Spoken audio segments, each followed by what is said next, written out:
Hi, and thanks for logging on to the Daily DVAR Halacha. And here's a brand new halacha for you, and it's for Monday, June 22nd, 30th day of Sivan, which means it's Rosh Chodesh, and it's going to be Rosh Chodesh tomorrow also, which will be the first day of Tammuz. Don't forget all of your Rosh Chodesh additions. Now, we're going to learn a little bit about Nefilas Apayim now.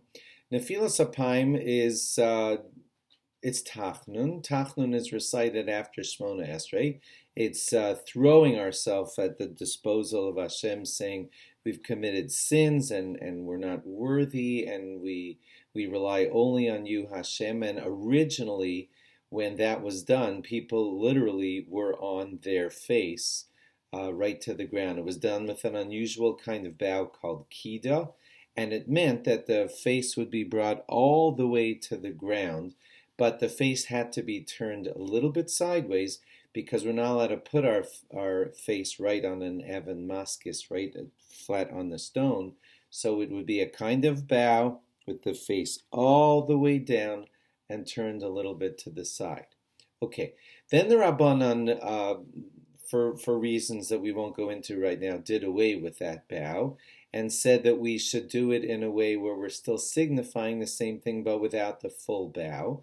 And that would be that we put our head down and we still turn it to the side, showing the same idea that we have sinned and we're not worthy and we rely only on Hashem. And it was just like a falling down, and we still call it Nefilas Apayim, even though we're not fully falling on our face. Now, I'm going to show you the Mishnah Berurah here and how he says specifically that we should do that with our a clothing item. Here in Nefilas Apayim that we do nowadays, Haya B'derech Kida, it was done in sort of a Kida bow. Dahainu lipol al panav arta, to get his face all the way to the ground. V'shalo b'pishut yadayim v'raglayim, not stretching out your whole body, hands and feet on the ground, but in a kind of unusual bow, which was difficult to do. V'achshav lo nago lipol al paneim mamash, now we don't really fall with our head all the way to the ground in a bow. Ela bahatiyas harosh, but we do it with leaning our head sideways, v'kisui hapanim bilvad, just covering our face.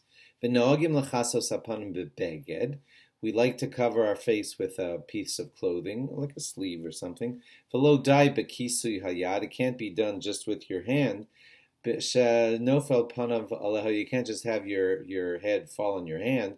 Lefi shayad ve'hapanim guf echad heim, because they are one, they're part of one body. V'ena guf yachal lechasos sasatzmo, and the body, that means the skin of your hand, can't be a covering over your face, and that's why we have to use a sleeve. Okay, so and now I just want to show you the Ramah there also. That's important to what we're developing towards. The Ramah says, Yesh omrim de'ein nefilas apayim ela b'makom sheyesh aron v'sefer Torah b'socha. There are those who say that we don't do nefilas apayim unless there's an aron and a sefer Torah inside of it. Avol below zeh, but if there's not an aron and a sefer Torah inside of it, omrim techina below kisui panim, then we say that same prayer, but not with covering our face. And that's the custom, says the Ramah, that when there's not a Sefer Torah and an Aron in front of you, you don't do Nefilas Apayim. Now, it's interesting to note that Rabbi Yosef Dov Soloveitchik, he had the custom to do Nefilas Apayim like that, even when there wasn't a Sefer Torah and an Aron. And tomorrow, what we're going to do is try to look into what we would do if you're still davening outside. Let's say you're in the parking lot of the shul, perhaps due to lingering coronavirus, and you are at the shul. There is an Aron and a Sefer Torah inside, but you're not quite in the building. Then what would we say? So stay tuned for that. We'll do that tomorrow. Okay, thanks for logging on, and log on again tomorrow for more. Bye-bye.